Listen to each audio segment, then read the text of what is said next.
Hello everyone, welcome to my channel. आज चलतु velvet कपड़ा रे क्रंची बनेबा। मो पाखर गोटे रेड कलर वेलवेट कपड़ा थिला, तो मु सेही थिरे आज क्रंची बनेबी।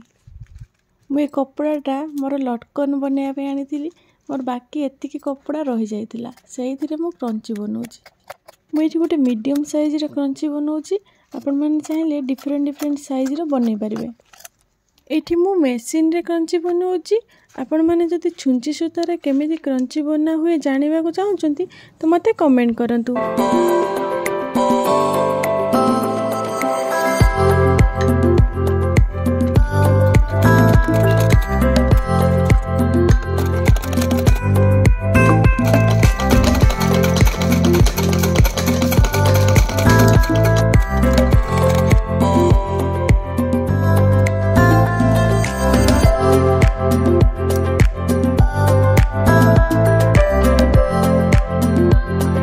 एबे कपड़ा उल्टे इलास्टिक को स्टिच कर दबा।